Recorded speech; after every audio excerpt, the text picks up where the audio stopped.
Okay, Assalamualaikum warahmatullahi wabarakatuh. Good evening, everyone. So, we are from Group 1. I am Ischi Priscilia, and there are Zara Zarina and Novita Ramadini. So, today we're gonna talk, or we're gonna discuss, or we're gonna explain about CBLT, or Competency-Based Language Teaching. So, what is CBLT? CBLT is an educational movement that focuses on the outcomes or outputs of learning in the development of language programs. CBLT is based on a functional and interactional perspective on the nature of language.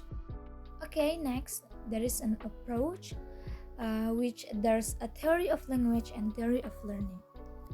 Okay, so the first one is theory of language. Language is a means of achieving personal and social needs. In CBLT, language always occurs as a medium of interaction and communication between people for the achievement of specific goals and purposes. CBLT has for this reason often been used as a framework for language teaching in situations where learners have specific needs and are in particular roles and where the language skills they need can be fairly accurately predicted or determined. However, it has also been used in developing courses with much more general aims. Okay, next is language links, forms, and functions.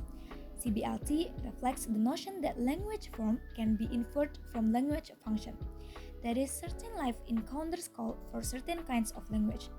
This assumes that designers of CBLT competencies can accurately predict the vocabulary and structures likely to be encountered in those particular situations that are central to the life of the learner and can state this in ways that can be used to organize teaching or learning units. Okay, the last one in theory of language is language can be broken down into its component parts. Central to both language and learning theory is the view that language can be functionally analyzed into appropriate parts and subparts. Okay, then we move to theory of learning. The first is language learning is skill-based. CBLT reflects a skill-based view of learning. Skills are integrated sets of behaviors that are learned through practice. They are made up of individual components that may be learned separately and that come together as a whole to constitute skilled performance. Okay, the last one in theory of learning is successful language performance depends upon practice. Central to the notion of skill-based learning that underlies CBLT is the notion of practice. Practice refers to repeated opportunities to use language over time. Practice is normally accompanied by feedback, allowing the learner to gradually improve his or her performance. Okay, I think that's all from the material of meaning and approach of CBLT, and the next material will be explained by Zara Zarina and Novita Ramadini. So guys, time is yours. Okay, next, I will explain about a strategy used by the competency-based language teaching by giving an example of a lesson plan. Previously, it was explained that competency-based language teaching represents a way of learning by strengthening students' knowledge, for example, by repeating students' understanding of learning in the previous class. Continuing with the introduction to the material that will be explained that day. CBLT is known for always having a warm-up in every learning session before starting. In fact, if in one class day, there are two materials being taught, then a warm-up is also carried out in the next session. So here are the details. The first one is warm-up or review. What is warm-up or review? So guys, warm-up is the learning session that is done at the earliest when class starts. Usually, this warm-up or review contains previous learning that has been discussed, and it reviewed again to warm up the level of students' focus. In addition, warm-up can also be in the form of interactive or mindful discussion about new topics to be discussed. For example, teachers can ask students about what they remember from previous lessons. Or teacher can make a case study that will be discussed and related to the material to be taught. For example, the teacher asks student to read a short story, then the teacher asks student about what the student has read. Okay, and then Novita and Isti, I need you to pretend to be students and I am the teacher, as an example of a warm-up. Okay guys, so today, before we enter our learning material, I will give you a short story, and please read it.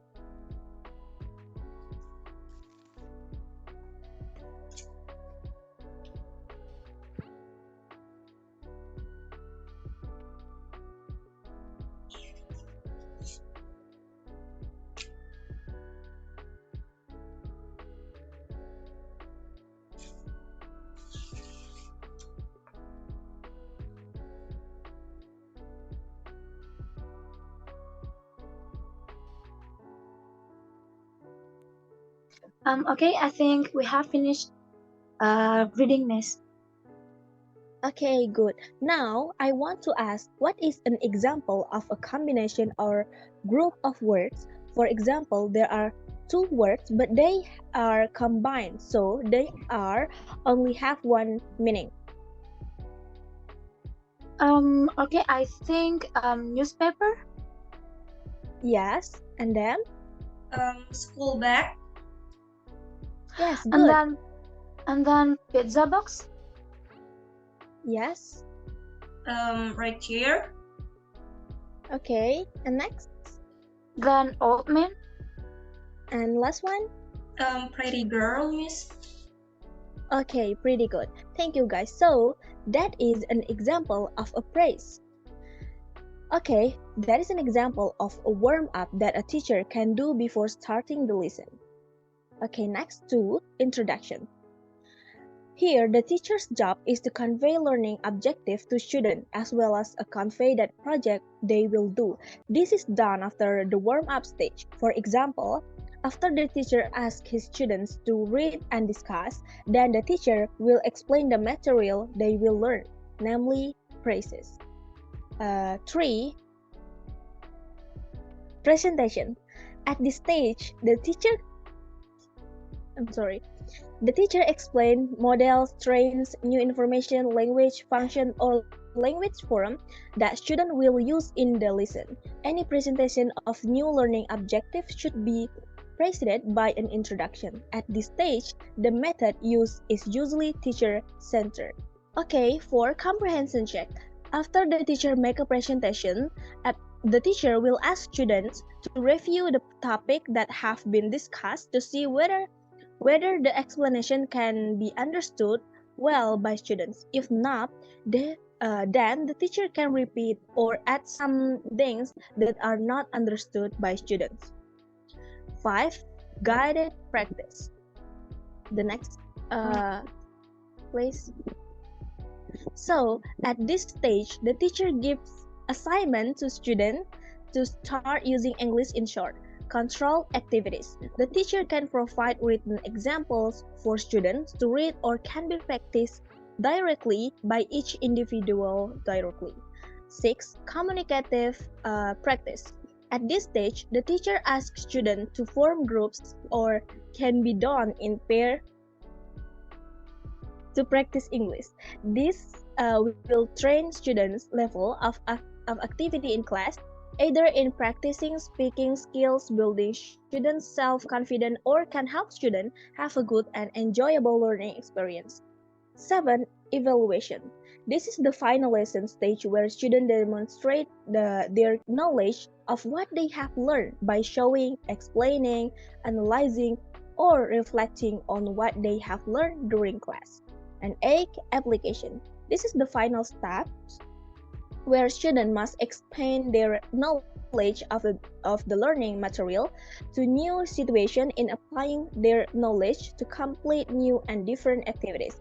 For example, students can use new vocabulary that they have learned outside of class to help them remember the vocabulary. So, competency-based language teaching focus on building student competency by paying attention to the stage of English language teaching, so that students have the ability to do or carry out work based on knowledge, skills, and work attitudes. Thank you. So I will explain about the part of teacher roles. teachers to have an active role in CBLT. Although the role of the teacher will depend on the extent to which the teacher is primarily implementing a CBLT course design that has been developed by others or developing a course for a specific group of learners.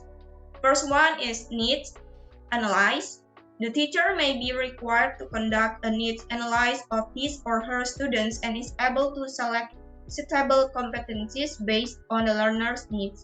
Second one, the materials developer and materials resource assembler. The teacher may be required to assemble suitable materials, including technology-supported materials, as well as to develop materials to address specific target competencies. The third is assessor. The teacher is engaged in ongoing assessment of students' learning and may need to reteach skills that have not been adequately mastered. The fourth is coach. The teacher is also expected to guide students toward use of appropriate learning strategies and to provide the necessary guidance and support for this purpose.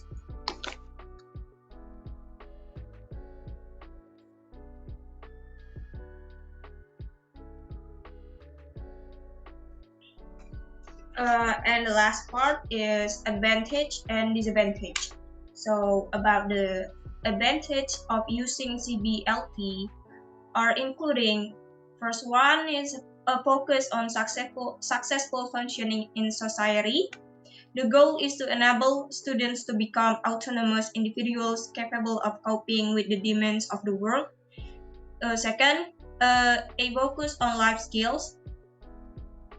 Students are taught just those language forms or skills required by the situation in which they will function. And third, task or performance-centered orientation. What counts is what students can do as a result of instruction. Fourth, modularized instruction. Objectives are broken into narrowly focused sub-objectives so that both teachers and students can get a clear sense of a progress. 5 outcomes that are made explicit a priori. Outcomes are public knowledge, known and agreed upon by both learner and teacher. 6. Continuous and ongoing assessment. Students are pre-test to determine what skills they lack and post-test after instruction in that skill. If they do not achieve the desired level of mastery, they continue to work on the objective and are retested. 7. Demonstrated mastery of performance objectives. Rather than the traditional paper and pencil tests, assessment is based on the ability to demonstrate pre-specified behaviors. And the last one is individualized, student-centered instruction. In content, level, and pace, objectives are defined in terms of individual needs. Prior learning and achievement are taken into account in developing curricula. And disadvantage of using CBLT, it works well in some learning environments and less well in others. But in particular, the disadvantage are include it focus on the immediate needs of employers and less focus on preparing learners with the flexibility required for a more uncertain future. And this is not suitable for subjects where it is difficult to define specific competencies or where new skills and knowledge need to be accommodated quickly. Second, an objectivist approach to learning is needed. This ignores the importance of social learning. It will not suit the learning style that many students prefer. That's all from me. Okay, so I think that's all from our material. So if you guys have any question, you guys may ask in our WhatsApp group. So Thank you and see you. Assalamualaikum warahmatullahi wabarakatuh.